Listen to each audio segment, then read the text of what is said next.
Drip irrigation has gained a wide acceptance in the residential irrigation market over the last several years. Drip irrigation is quite different from conventional irrigation methods. In a conventional system, sprinklers and spray heads apply water to an entire area, while drip irrigation components apply water only to the root zone area near the plant. A drip system provides needed water to the plant without irrigating large portions of unplanted ground that may harbor weeds and weed seed. Drip irrigation systems apply water directly to the ground, making drip systems highly efficient. Figures of 90% to 95% efficiency are regularly associated with drip. There are a number of pieces of equipment that make up a successful drip irrigation system. Drip tubing. Drip tubing comes in a number of sizes ranging from 1/4 inch up to 1.5 inches or more. It is always black in color. It is normally sold in 100, 500, or 1,000 foot rolls. It is sunlight resistant and will last 30 years or more in direct sunlight. It is quite flexible. The most common drip tubing diameter sizes are 3/8 inch, 1/2 inch, and 5/8 inch.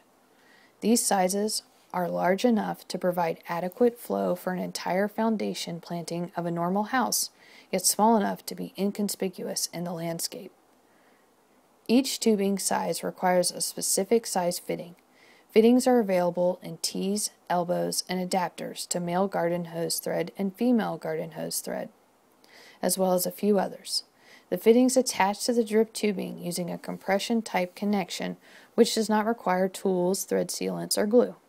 A sharp knife will easily cut the tubing to the desired length. Drip tubing is generally snaked or curved through the landscape bed, placing the tubing near the various plants to be irrigated. Simple garden stakes can be used to secure tubing. Drip emitters. The drip emitter is the heart of the drip irrigation system. A drip emitter emits water, but more importantly, it regulates the water flow. The emitter is designed so that the flow rate will change very little with changes in pressure, providing irrigation system that applies the same amount of water to each plant. Drip emitters come in a myriad of shapes, sizes, and colors. There are 3 standard emitter flow rates: 1/2 gallon per hour, 1 gallon per hour, and 2 gallons per hour. Emitters made in the United States will be sold with the gallon per hour flow listing. Sometimes the emitter body will be color-coded based on the flow rate. Other times there will be a tiny number stamped in the emitter body indicating the flow rate. The incredible flexibility of a drip system is due to the emitter flow rates. A 1 gallon per hour emitter may be placed near a small shrub.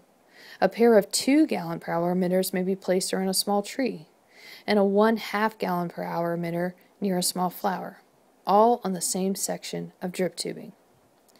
Drip emitters typically have a plastic barb on the bottom that is inserted into a hole punched into the drip tubing. No glue, thread sealant, or Teflon tape is required. The hole in the tubing is made with a punch size for that particular emitter. Extra holes punched into the tubing can be plugged with an inexpensive goof plug. Spaghetti tubing can be used to provide water to several plants in a single area. Be careful when adding spaghetti tubing to an emitter outlet. The emitter provides only a tiny bit of pressure to the outlet, which is not enough to push the water very far. 1 or 2 feet of spaghetti tubing can be used on a level surface with few problems, but 6 to 10 feet of tubing will ensure the water does not reach the end of the tubing. Drip emitters in the landscape are always placed above ground and under mulch. If the emitter is buried, dirt may plug the outlet or roots may grow into it. If the emitter is placed above a layer of mulch, the mulch must first be completely saturated before any water reaches the soil. This will degrade the mulch more quickly and require much more water to properly irrigate a plant. Filtration and pressure regulation. A drip irrigation system requires some type of filtration and pressure regulation. Drip systems operate quite well with a water pressure of 20 to 30 psi, but water pressures higher than 40 psi can cause ruptures in the tubing or emitters to pop out. This makes drip irrigation a good fit for rain barrels, particularly if a rain barrel is elevated 1 to 2 feet or more off the ground. Enough pressure will exist to use drip irrigation in a small area. If you do decide to use drip irrigation off of captured rainwater, assure your collection container is tightly secured. A 55-gallon rain barrel weighs over 450 pounds when full. Also, if the potential exists for someone to want to drink out of your harvested rainwater system, make sure it is clearly labeled as non-potable. In summary, drip irrigation is an excellent addition to any landscape, easily installed and modified. Drip irrigation can be operated any time of the day with little concern for disease pressure since the plant foliage is not wetted during irrigation. Applying water directly to the ground makes drip irrigation highly efficient.